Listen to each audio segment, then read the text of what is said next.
1. 일본과 대만의 비극적 종말. 2. FA. 1. 중국의 두려움. 2.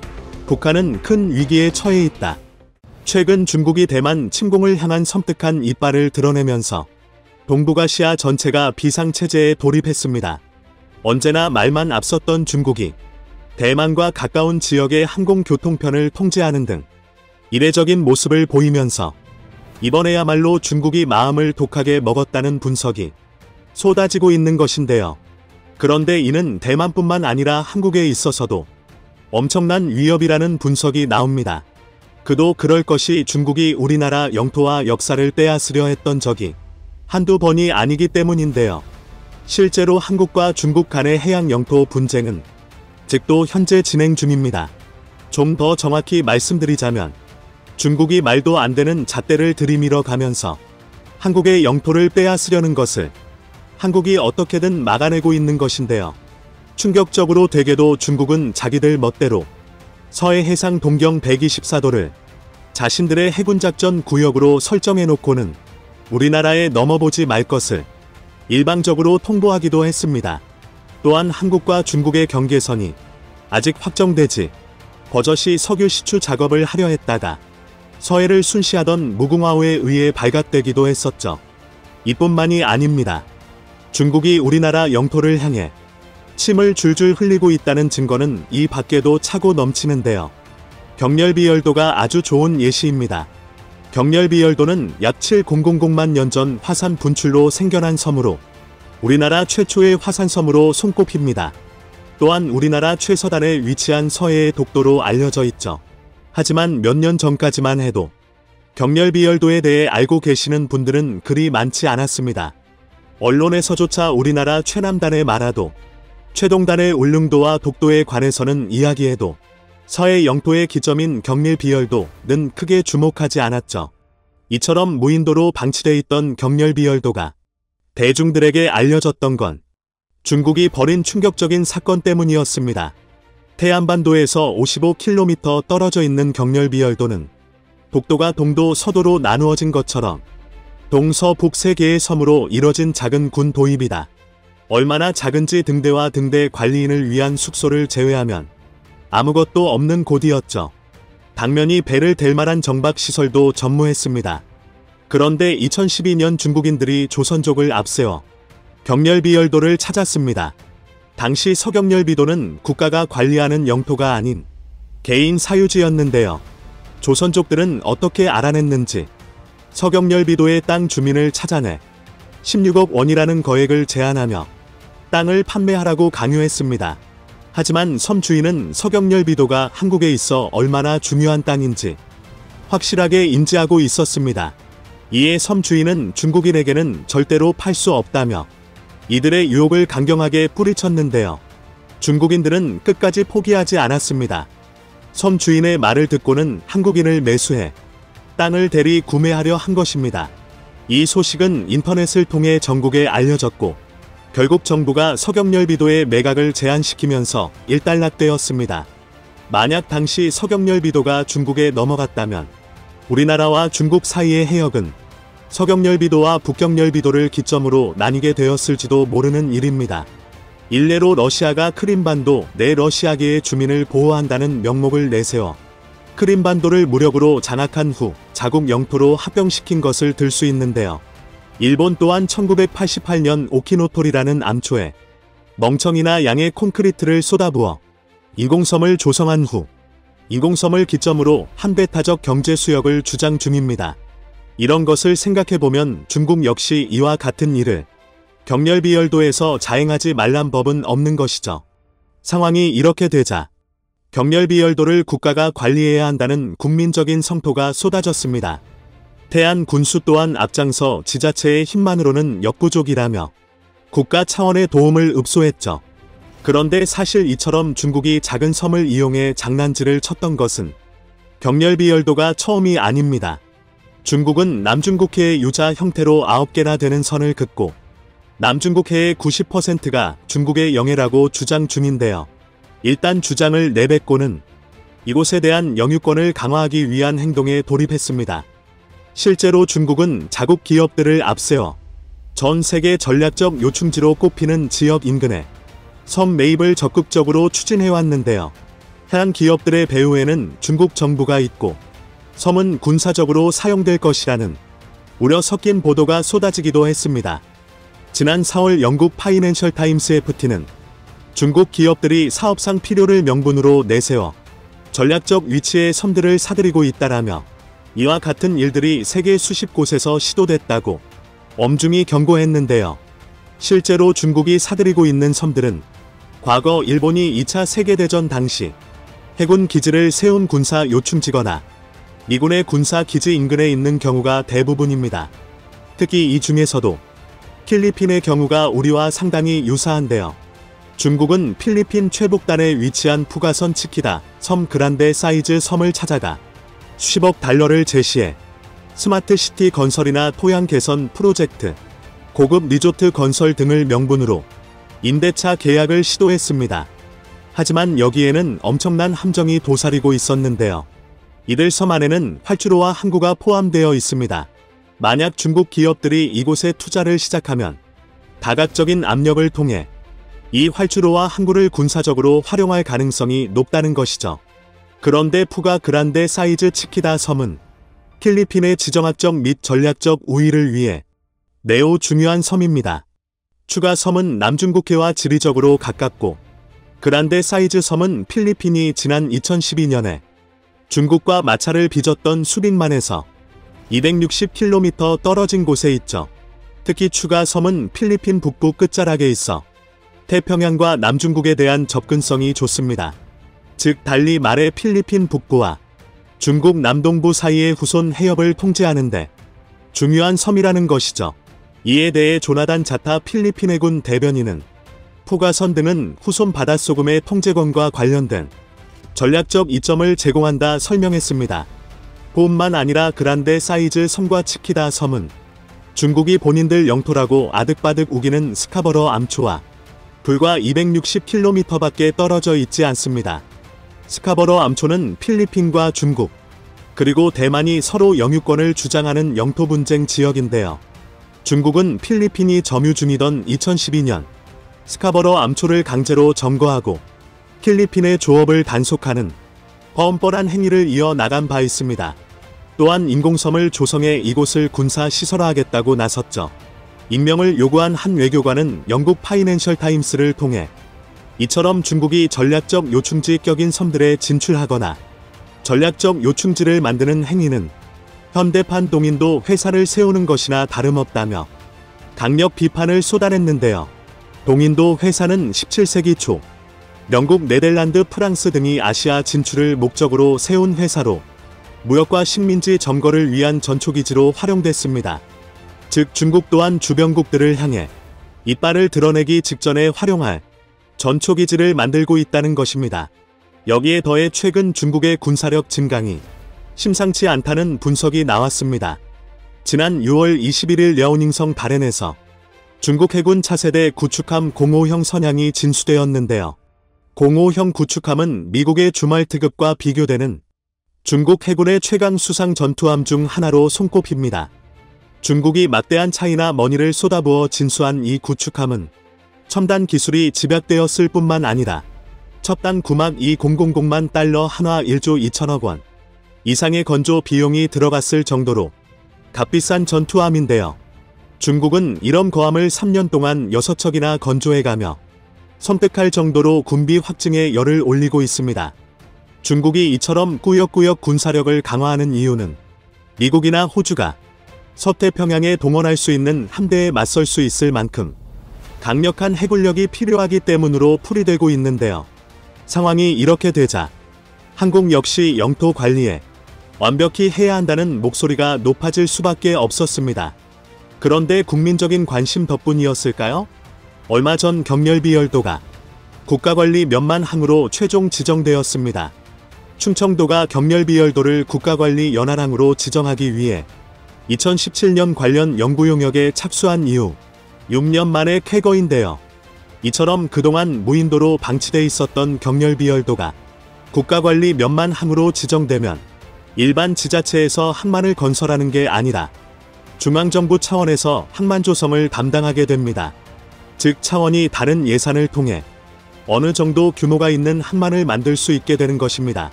이곳의 계획대로 항만이 완성된다면 해양경찰 경비함과 국가어업지도선이 파견되어 근무하게 될 텐데요. 그렇게 된다면 한국은 이전보다 훨씬 수월하게 해역을 순시하고 방어할 수 있게 됩니다. 그도 그럴 것이 인근 항만이 위치한 곳은 태안 안흥항으로 이미 서해 한가운데 위치한 경렬비열도 항만에 비해 출동 시간이 느릴 수밖에 없습니다. 또한 최근 군이 기자회견 자료를 통해 2029년까지 총 152억 원을 들여 북경렬비도의 해경경비 전 저반 시설을 설치하겠다고 밝혔는데요. 이는 화물 및 여객 수송이 주요 목적인 일반 항만과 달리 명예 및 언급 관리와 선박 피항 등을 주목적으로 하는 특수항만을 목적으로 건설된다고 합니다. 2024년에 기본 및 실시 설계 용역에 돌입해 2030년 안에 선박 접안이 가능한 부두가 조성될 예정인데요. 이를 통해 경렬비열도를 한국이 신료 지배해 한국의 국도 관리를 더욱 용이하게 하겠다는 의도로 풀이되고 있습니다. 뿐만 아니라 경렬비열도에 아예 공항을 건설해 완전한 군사기지로 사용하자는 논의가 나오기도 했는데요. 경렬비열도 세계의 섬 중 가장 큰 섬인 동경렬비도에 활주로를 건설하자는 몇몇 군사 전문가들의 주장이 있었습니다. 동경렬비도는 길이가 1.3km의 섬으로 바다를 메우지 않고서도 울릉공항 규모의 활주로를 건설할 수 있어 아예 가능성이 없는 이야기는 아닙니다. 한국은 그동안 중국이 말도 맘대는 짓을 해도 이에 무기력하게 순응하며 항의조차 제대로 못하는 모습을 보였는데요. 이 때문에 대한민국의 서해가 중국에 빼앗기게 되는 것 아니냐는 우려 섞인 이야기가 많았습니다. 실제로 중국은 한국에 이런 방구 통보도 없이 서해를 마음껏 휘젓고 다녔는데요. 중국의 해군뿐만 아니라 중국의 불법 조업 어선까지 한국을 만만히 보고 마음껏 해역을 침범해보기 일쑤였습니다. 이를 원천 차단하기 위해 활주로 및 군사기지 설치도 분명 필요한 일이지만 서해섬의 해양박물관이나 수족관 레저 프로그램 등을 만들어 국민들의 관심을 유도해야 한다는 목소리도 있습니다. 그렇게 된다면 경렬비열도가 국민적인 관심을 통해 국가관리 몇만 항으로 지정된 것처럼 훨씬 더 유의미한 성과를 이룰 수 있다는 분석입니다. 한국이 반드시 지켜야 할 것을 지킬 수 있는 나라가 되길 바라며 한국을 향해 도발을 일삼던 북한. 최근 한국-북한 경계선에 군사를 보내는 것은 물론 대규모 포격까지 감행하며 한국을 제대로 분노하게 했는데요. 이에 한국에서는 전술핵 재배치 카드를 꺼내며 북한을 압박했습니다. 놀랍게도 북한은 위협을 무시하고 한국을 계속 무시했죠. 그런데 한국이 꺼낸 비장의 카드에 북한이 마침내 입을 다물었다고 합니다. 이제까지 비밀에 붙여진 한국의 무기가 공개되면서 북한도 더는 도발을 지속할 수 없었다고 하는데요. 북한을 겁먹게 만들고 조용하게 만든 한국의 비밀병기 대체 무엇인지 지금부터 자세하게 설명해 드리겠습니다. 미치광이 전략에 복사판. 정진석 국민의힘 비상대책위원장은 북한이 최근 벌인 무자비한 도발을 간략하게 함축했습니다. 그의 말대로 북한이 한국에게 보인 것은 히스테리라고 해도 과언이 아닐 정도로 신경질적인 반응이었습니다. 한국과 합의한 9.19 군사합의를 무시하면서 대규모 포격을 감행한 것인데요. 강원도 철원에서 실시된 한미 포사격 훈련에 반발 북한은 군용기 10대를 출격, 군사합의상 비행금지구역의 북쪽 5km까지 바짝 붙여 위협 비행을 했습니다. 평양 순안 일대의 동해로 단거리 탄도미사일 SRBM 한 발을 발사, 동해와 서해를 향해 무분별한 방사포를 발사 170여 발에 이르는 포격을 감행한 것이죠. 한국 역시 즉각 반응하며 북한의 행위를 규탄 9.19 합의를 준수하라고 북한에 경고 메시지를 보냈으나 북한은 390여 발의 포병 사격을 재차 감행 동해상으로 90여 발 서해 해주만 일대로 90여 발, 서해 장산꽃 서방 일대에서 210여 발을 쏘며 전방위 사격을 통해 한국을 위협했습니다. 9.19 군사합의는 지난 정권 때 김정은 정부와 맺은 합의로 군사분계선 일대에서 상대방을 겨냥한 위협적인 군사 훈련 중단, 우발 충돌 방지를 위한 완충지대 설정을 골자로 하는 합의를 체결했습니다. 그러나 북한은 한국과 맺은 협정을 시킬 생각조차 하지 않고 바로 돌변하는 모습을 보인 것이죠. 예초부터 지킬 생각이 없었던 북한은 오히려 한국이 북한을 먼저 도발했다는 주장을 펼치며 황당한 논리를 내세웠죠. 물리적인 타격만이 아니라 사이버상에서도 북한은 타격을 이어갔습니다. 알고 보면 사이버 타격이 더 먼저 진행된 것으로 밝혀졌어요. 한국 보안업체 이스트 시큐리티가 이 사실을 고발한 것입니다. 이스트 시큐리티는 사이버 위협 징후가 곳곳에서 포착되었다는 사실을 밝히며 북한 정찰총국이 이 모든 일의 배후에 있다고 주장했다. 수년 전부터 진행된 일이며 북한은 한국 타격을 위해 스파이웨어를 이용 깊숙한 곳까지 감시망을 펼치며 비밀리에 잠복했던 것입니다. 이스트 시큐리티는 특히 방산업체를 대상으로 다양한 해킹 시도가 이뤄진 것이 발견되었다고 보고하며 이를 막기 위해서 방산업체들의 보안 중요성을 강조 추가 피해를 막아야 할 것을 주문했죠. 주요 국방안보 전공 교수들도 침투 대상인 것으로 드러났습니다. 북한 해킹팀은 개인용 무료 전자우편 주소를 수집해 악성 파일을 교수에게 전달. 만일 무방비하게 그 파일을 교수가 열면 개인정보를 탈취하는 수법을 사용했다고 하는데요. 돈을 목적으로 벌인 일들이 대부분이었으나 최근 들어 중요 인물에게 접근, 한국이 가진 데이터를 빼내려는 움직임이 더 활발하다는 사실을 이스트 시큐리티는 파악한 것이죠. 이런 해킹 시도를 막고 보안을 강화하기 위한 좋은 방법은 VPN을 적극적으로 사용하는 일입니다. 가상 사설망 VPN을 설정해 이 망으로 데이터를 주고받으면 암호화된 정보를 함부로 탈취하는 것이 불가능한데요. 파도 샤크 VPN은 보안에 있어 탁월한 기술력을 보유하고 있습니다. 특히 카페 와이파이처럼 무료 공용 와이파이를 이용할 경우가 많은 한국인은 언제나 해킹 위협에 노출되어 있다고 해도 과언이 아닌 상황. 파도 샤크 VPN은 이런 위험 상황을 예방할 수 있습니다. 지속되는 북한의 사이버 및 물리적인 도발은 한국의 인내심을 폭발하게 했죠. 한국은 이제까지와 다르게 북한을 제압할 효과적인 수단이 필요했습니다. 그리고 그 수단으로 전술핵이 최근 화제에 오른 것인데요. 핵을 믿고 한국에게 국지 도발을 감행하는 북한에 맞서 한국도 전술핵을 보유하는 것으로 맞대응하자는 것이죠. 핵을 들먹이는 북한에 맞서 한국도 핵을 쓸 수 있다는 것을 보여주자는 의견이 힘을 얻은 것이죠. 한국 정부는 최근 성명과 언론 보도를 통해 전술핵 도입의 필요성을 강조하며 주변국의 강력한 무장에 맞서 한국도 무장할 필요성이 있다고 주장했습니다.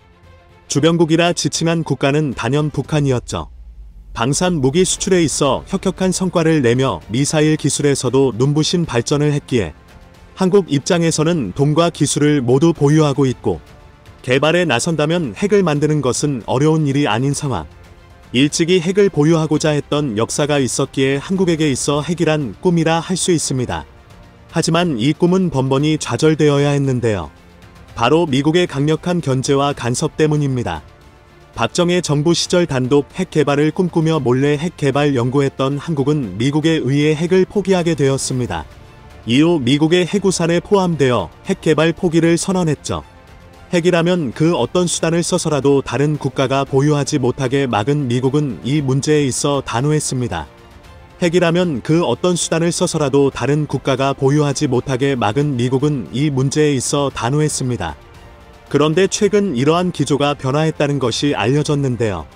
북한이 미사일 도발을 한창 하던 9월 중 한미 간 긴급회의가 열렸고 여기서 전술핵 재배치에 대한 이야기가 등장한 것입니다. 미국이 보유한 전술핵을 일정 기간 제한적으로 한반도 주변에 배치 확장 억제력을 강화하자는 제안이었죠. 특정 위치와 무기 수량까지 논의되었을 정도로 이 논의는 급물살을 타기 시작했습니다. 미국의 반응 역시 그전의 반대 기조와는 달랐습니다. 그리고 최근 게리 세이모어 전 백악관 대량 파괴 무기 조정관은 구체적인 플랜의 일부를 언론에 공개했는데요. B-61 전술 핵폭탄이 한국에 배치될 가능성을 주장했습니다.